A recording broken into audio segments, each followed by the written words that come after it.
آپ ہادیہ ای میگزین مضمون کی آڈیو ریڈ آؤٹ سماعت کر رہے ہیں۔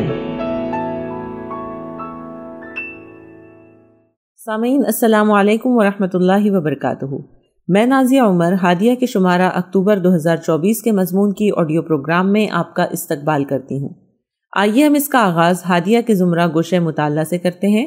کتاب کا نام معمار جہاں تو ہے، مسلم خواتین علم و عمل کے میدان میں، مصنف محمد رضی الاسلام ندوی اور اس کی تبصرہ نگار یسریٰ بنت گوہر ہیں۔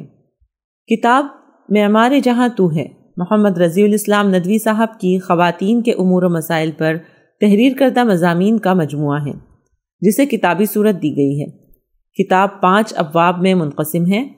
کتاب میں اسلام میں خواتین کے مقام و حیثیت سے آگاہ کرنے کی کوشش کی گئی ہے اور ان سے متعلق غلط فہمیوں کو دور کیا گیا ہے۔ ان کی موجودہ تعلیم سے لے کر تاریخ میں ان کے درس و تدریس کی مثالیں پیش کی گئی ہیں۔ سماج میں دینی اعتبار سے ان کا کیا کردار ہونا چاہیے، اس کی موصوف نے عمدہ مثالوں سے رہنمائی کی ہے۔ روزمرہ کے چھوٹے بڑے مسائل کا حل پیش کیا گیا ہے اور آخری باب میں خواتین سے متعلق چند کتابوں کا تعارف ہے۔ اس کتاب کے منظر عام پر آنے کے بعد جب ہادیہ ای میگزین کی طرف سے مقابلے کا اعلان ہوا، کتاب پڑھنے کے بعد کوئز مقابلے میں قارئین حصہ بھی لے سکتے ہیں، تو میرے اندر بھی چاہ ہوئی کہ میں بھی حصہ لوں، اور پھر جس طرح ہر شریک کی خواہش ہوتی ہے کہ وہ مقابلے کے ونر ہو، اسی طرح حصہ لیتے ہی میں بھی اسی چاہ میں قید ہو گئی۔ ماہ در ماہ گزرتا رہا، مطالعہ بھی جاری رہا، لیکن اب ابو بکر بیٹے کی آمد یعنی پیدائش کے آثار نظر آنے لگے اور تکلیف میں اضافہ ہونے لگا۔ دیکھتے ہی دیکھتے مقابلے کا دن یعنی 5 نومبر آ گیا۔ تکلیف کے سبب مطالعے میں وقتاً فوقتاً خلل آنے کے سبب مطالعہ بھی مکمل نہیں ہو سکا۔ بہرحال ہمت کر کے سوالات اٹیمپٹ کرتے ہوئے میں نے محسوس کیا کہ ہر سوال مجھ پر سوال اٹھا رہا تھا کہ کیا میں واقعی معمار بن سکتی ہوں؟ کیا میرے لیے مقابلہ جیت جانا بہترین معمار خاتون بن جانا ہے؟ یکے بعد دیگرے ذہن میں اٹھنے والے ہر سوال کا جواب میرا ضمیر دیتا رہا، جس کے بعد احساس ہوا کہ میں در حقیقت ونر تب بنوں گی جب میں ایک اچھی معمار ثابت ہو جاؤں گی، بلکہ انہی خواتین کی طرح جن کا ذکر اس کتاب میں محمد رضی الاسلام ندوی صاحب نے کیا ہے۔ بتاریخ 5 نومبر میں نے مقابلے میں شرکت کر کے ایک اچھی معمار بننے کا عزم کیا، اور دوسرے دن یعنی 6 نومبر کو ابو بکر کی اس دنیا میں آمد ہو گئی، اور پھر اسی دن سے میرے معمار بننے کا سفر شروع ہو گیا، اور اس معمار بننے کی نیت سے اس کتاب کا مطالعہ میں نے دوبارہ شروع کیا۔ کتاب کا مطالعہ شروع کرنا بالکل ایسا ہی تھا جیسے ندوی صاحب نے مجھے سمندر میں دھکا دے کر کہا ہو کہ جاؤ سیکھ لو تیراکی ان عورتوں سے اس دور میں جینے کے لیے، جہانوں کی معمار بننے کے لیے۔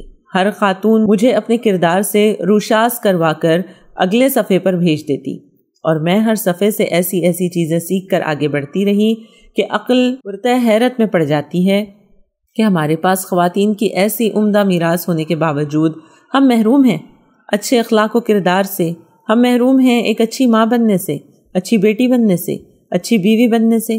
خواتین کے موتیوں کی مانند اعلیٰ کردار میراث ہونے کے باوجود بد اخلاقیاں ہمارے دامن کا حصہ کیوں بن رہی ہیں؟ ہم اچھی ماں، بیوی، بہو، بیٹی، بہن کیوں نہیں بن پا رہی ہیں؟ کیوں نہیں ہم قوم کو صلاح الدین ایوبی دے پا رہی ہیں؟ ہمارے گھروں سے علماء کیوں نہیں نکل رہے ہیں؟ اس سمندر میں ایسی خواتین سے ملی جنہوں نے 7 برس کی عمر میں قرآن مجید حفظ کر لیا، کسی خاتون کو مکمل تفسیر ازبر تھی، بڑی عالمہ فقیہہ سے ملاقات ہوئی، کچھ خواتین مردوں کے مقابلے زیادہ علم دین والی نکلی۔ عقل حیران تو تب ہوئی جب کچھ ایسی خواتین سے ملی جن کے شوہر اپنی بیوی کے شاگرد تھے۔